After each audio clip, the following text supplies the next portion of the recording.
Bonjour, donc je m'appelle Jérémy. Déjà, petite rectification, je ne suis pas marabout, hein, je suis bien ingénieur, contrairement à ce qu'a dit François-Xavier. Je ne fais pas de la sécurité avec des entrailles de poulet, on fait ça un peu plus sérieusement quand même.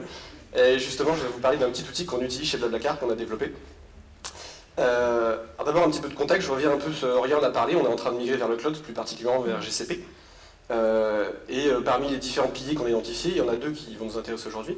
Déjà, on veut partir en full CI/CD, c'est-à-dire que toutes les opérations sur la production, enfin les environnements, en tout cas l'infrastructure, toutes les manipulations doivent passer par des pipelines de CI/CD. On ne veut pas de gens qui font des manipulations à la main, que ce soit via la ligne de commande ou via la console GCP.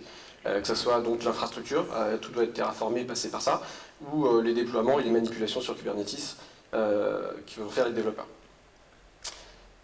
Le deuxième point, c'est qu'on va faire du least privilege, c'est-à-dire que les utilisateurs de la plateforme, donc les ops et les développeurs, ne doivent avoir que les permissions dont ils ont besoin, et pas plus. Donc si on combine les deux, ça donne quelque chose comme, en fait, personne n'a le droit de faire des manipulations sur la plateforme, sur l'infra. Pas les devs, et pas même les ops. C'est assez ambitieux, mais on va essayer. C'est plutôt bien, pour nous côté sécu on est content, c'est plutôt bien, parce que ça veut dire que si vous faites voler votre compte, ce que vous pouvez faire avec ce compte-là c'est quand même assez limité. Et puis le fait de forcer les gens à passer par de la pipeline, ça permet que tout le monde utilise les mêmes process, les mêmes outils, et ça évite un peu les erreurs. Alors bon, c'est très bien, mais bon, on n'est pas totalement naïf, on sait que dans la réalité, des fois la production, ça brûle quoi, ça marche pas, il y a des trucs qui tombent, il y a les serveurs qui marchent plus, il y a le réseau qui marche plus, et là c'est la panique et tout le monde veut accéder forcément à l'infra, à la prod, pour essayer de faire des manifs et réparer le plus rapidement possible.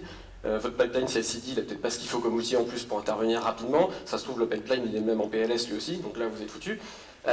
Et donc là c'est le moment où tout le monde veut commencer à accéder à la prod, ici on a besoin d'accéder à la prod. Donc là, vous êtes ingénieur sécurité, dans votre belle armure blanche immaculée est trop grande pour vous, et vous dites mais non, c'est impossible, personne n'a le droit d'accéder à la prod. On a dit que c'était pas possible.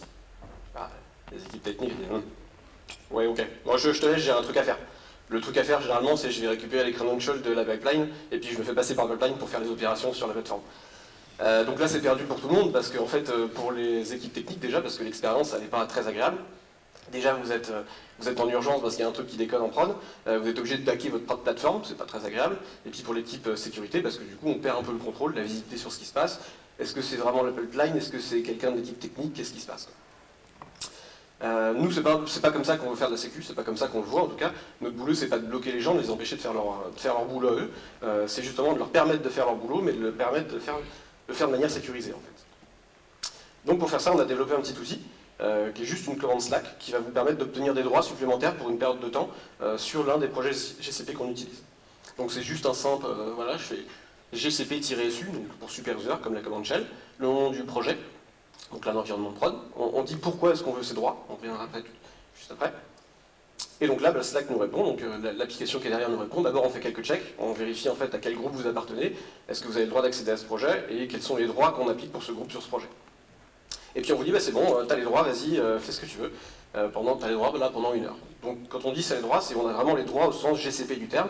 On a mis les bons rôles, et vous pouvez aller dans la console GCP ou utiliser la ligne de commande de GCP pour faire les actions que vous ne pouviez pas faire avant. Et vous avez un petit bouton si vous voulez vous enlever les droits prématurément, si vous avez terminé plus tôt. Côté sécurité, on a un channel qui est ouvert en fait à tout le monde, et là on a une petite notification qui nous dit, tiens, telle personne, elle a demandé les droits pour tel projet, et voici la raison pour laquelle elle a fait. Ça permet de donner un peu le contexte et savoir si c'est une raison légitime ou pas. Avec 2 actions possibles, on peut voir les logs, c'est-à-dire les actions qu'est en train de faire cet utilisateur, ou lui enlever ses droits, on y reviendra aussi après. Au bout d'un certain temps, quand les droits vont expirer, on vous dit attention, ça va bientôt expirer, est-ce que tu veux les renouveler parce que tu n'as pas fini, ou est-ce que tu veux les enlever parce que c'est bon, c'est terminé. Quand c'est terminé, on a un petit message qui nous dit, voilà, tel utilisateur, ses droits, ils lui ont été enlevés, c'est lui qui les a enlevés, ou alors ils ont expiré, naturellement au bout d'1 heure, ou alors quelqu'un qui a vu le message les a enlevés lui-même, parce que ça lui a paru suspect. Typiquement, si moi je vous demande les droits pour aller fixer la prod, à mon avis, il vaut mieux me les enlever. Donc ça c'est bien, parce qu'on gagne en autonomie. Les équipes peuvent intervenir en cas de problème, elles n'ont pas besoin de venir voir l'équipe sécu.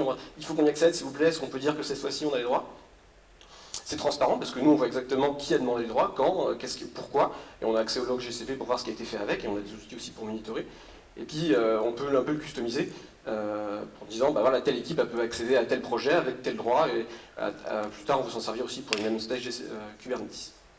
Donc ça j'ai pas le temps de vous le dire, je m'y attendais un petit peu et j'en reparlerai après et voilà, je vous remercie.